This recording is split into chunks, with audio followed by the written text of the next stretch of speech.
আসসালামু আলাইকুম আমার প্রিয় বন্ধুরা, সবাই কেমন আছেন? আশা করি আল্লাহর রহমতে যে যেখানে আছেন সুস্থ থাকুন, ভালো থাকুন। তাসনিম আয়রা চ্যানেল থেকে সবাইকে জানাই স্বাগত। দেশ ও দেশের বাইরে যারা আমার চ্যানেলটিকে দেখতেছেন তাদেরকে অসংখ্য ধন্যবাদ জানাই। প্রতিদিনের মতন একটি ব্লগ ভিডিও শেয়ার করতেছি, আশা করি আমার প্রিয় বন্ধুদের ভালোই লাগবে। যদি ভালো লাগে অবশ্যই একটি লাইক, কমেন্ট, চ্যানেলটিকে সাবস্ক্রাইব করে পাশে থাকবেন। তো এখানে আয়রাকে নিয়ে যাচ্ছি ভিটামিন এ ক্যাপসুল খাওয়ানোর জন্য। তো আয়রা তো এভাবে ক্লিপ বাঁধে না, যদি কোনো জায়গার যাওয়ার কথা শুনে তখন একটু চুলটা বাঁধে। তা বলতেছে একটু ভিডিও করো। আমি বললাম চলো দুজনে একটু মডেলিং করি আর ভিডিও করি। তা দুষ্টুমি করতেছি। তো এখানে জাস্ট আমি কিন্তু সুজি আমার সাজনা গাজনা কিচ্ছু নেই, জাস্ট আয়রাকে একটু পাউডার দিলাম, ওর থেকে একটু পাউডার দিয়েই আমি এই যে আর কি সাজবো। আর এই জামাটা পরতাম না, কেননা গরমে যে প্রচণ্ড গরমে যত ছিঁড়া একদম নরম জামা আছে সব বাহির করে ওগুলাই এখন পরতেছি। এই অবস্থা। আবার মেয়ের জামাই আসবে, ভাগ্নির জামাইয়ের কথা বলতেছি। তো সে আসলে তো আর ছিঁড়া জামা পরা বা পুরান জামা পরা যায় না। আর গরমের সময় এগুলো পরলে দামি ওঠানো জামাগুলো মনে হয় যে গরম, আর যত নরম সুতি একদম পরা যায়। গরমের সময় ঢাকা তো প্রচণ্ড গরম, খুব আরামদায়ক লাগে। তো এখানে বাসার সামনে দেখে আর করলাম না, তো আমি জাস্ট এখান থেকে এখানে তা খাওয়াই নিলাম। আর গরমে বরফাটা পড়তে মন ছিল না, তো আয়রাকে নিয়ে যে খাওয়াই নিলাম ভিটামিন এ ক্যাপসুল। তো আয়রা এখানে এই যে দৌড়াদৌড়ি করতে চাচ্ছে। এখানে হচ্ছে স্কুল উপরে আর নিচে হচ্ছে আপনার মাঠের মতন লাগছে। ভালোই করেছে, কেননা বাচ্চারা খেলাধুলা করলে একটু জায়গা লাগে। ঢাকায় তো অত জায়গা নেই, তাই নিচটা হচ্ছে খালি রেখেছে। দোতলায় হচ্ছে স্কুল। আজকের ভিডিওটা যাদের নতুন যারা ভিজিট করতে আসতো, যদি ভালো লাগে চ্যানেলটিকে সাবস্ক্রাইব করে পাশে থাকে বেল বাটন অন করে দেবে, তাহলে আমার নতুন ভিডিও তোমাদের কাছে পৌঁছে যাবে। তো আজকে হচ্ছে বাসায় তাড়াতাড়ি চলে আসলাম। ওই যে বললাম মেয়ে জামাই আসবে, তা জামাইয়ের জন্য কী বাজার করে আনলো আয়রা ফুপি। লেবু, টমেটো যা যা লাগে, ইলিশ মাছ, তারপরে হচ্ছে আপনার মুরগি, আর এটা হচ্ছে কোয়েল পাখি। কবুতর এর আগে দিয়েছিল, কবুতরটা পেল না, তা কোয়েল একটু অন্যগুলাই আনলো। 2টা কোয়েল পাখি আনছে, ডিম আনছে। দেখি কি রান্না করি, থাকেন আমাদের সাথে সাথে থাকেন, দাওয়াত রইল খাবার যেগুলো করব দেখেন, আর কি রান্না করি এই আর কি। তো এখানে হচ্ছে পোলা চালটা হচ্ছে ধুয়ে আগেই ঝরা দিয়ে নিই। আর বাসায় তো সবাই বলতে আমরা খাবো না, আমাদের জন্য কিছুটা ভাত রান্না করব। আর মেয়েরা তো পোলাও খুব পছন্দ করে, তারা খাবে।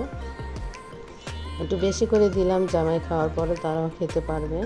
এখানে পেঁয়াজ কুচি করে আমি কেটে নিব। আর রাইস কুকারে পোলাওটা বসিয়ে দিলাম ধুয়ে। আর দেখেন সুন্দর হয়ে গেছে ঝরঝরা, কেননা রাইস কুকারে এই একটা সুবিধা, কেন পোলাওটা একদম নিশ্চিন্তায় সুন্দরভাবে হয়ে যায়, ঝামেলাও লাগে না, পোড়ার কোনো থাকে না পোলাও বা বিরিয়ানি। এখন নিরিবিলি ধুয়ে দিলাম, খাবারের সময় নিয়ে তখন গরম এগুলো তো সার্ভ করতে হয়।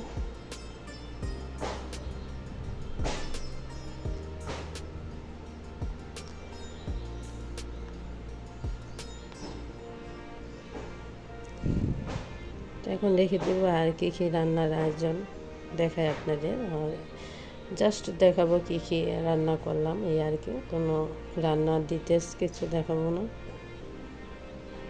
তো এখানে পেঁয়াজগুলো ভেজে নিচ্ছি আগে, তারপরে হচ্ছে আপনার মুরগিগুলো ভাজা হবে, কোয়েল পাখি, ডিম, এগুলো হচ্ছে আগে ভাজা করে নিতে হবে।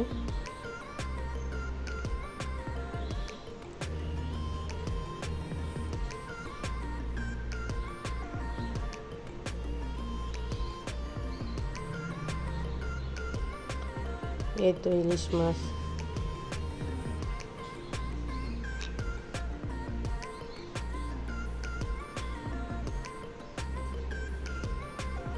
আর প্লেটগুলো বাইর করলাম।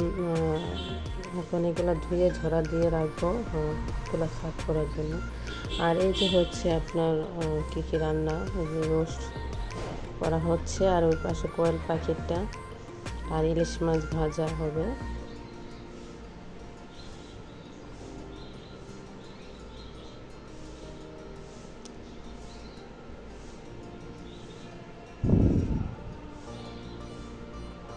এই যে কোয়েল পাখির ডিমও সাথে দিয়ে দিয়েছি।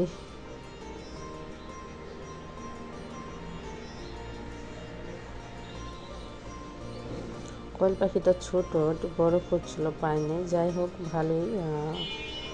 এগুলো আবার খেতে খুব ভালো লাগে, অত মাংস না, আবার নরম হাড্ডিগুলো, কবুতরের মাংসের মতনই। কবুতর মাংসটা খেতে ভালো লাগে, এই আর কি। আজকে আপনাদের সাথে শেয়ার করলাম কী কী রান্নার আয়োজন করলাম। তা কী অবশ্যই কিন্তু কমেন্টে জানাবেন আজকের আয়োজনটা কেমন ছিল। তো এখন জামাইকে সার্ভ করা হবে, তাকে এখন তো খাওয়া দিতে হবে।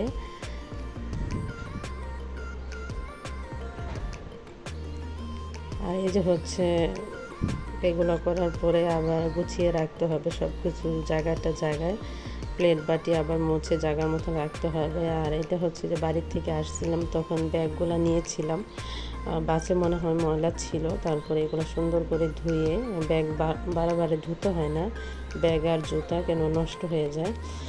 তারপর আমি ধুয়ে দিয়েছিলাম, অনেকদিন ধরে ধুই না, আবার বেশি ময়লা হয়েছিল, তাই ধুয়ে ছাদে রোদ দিয়েছিলাম। তো এখানে ভিডিওটা শেষ করলাম। আল্লাহ হাফেজ।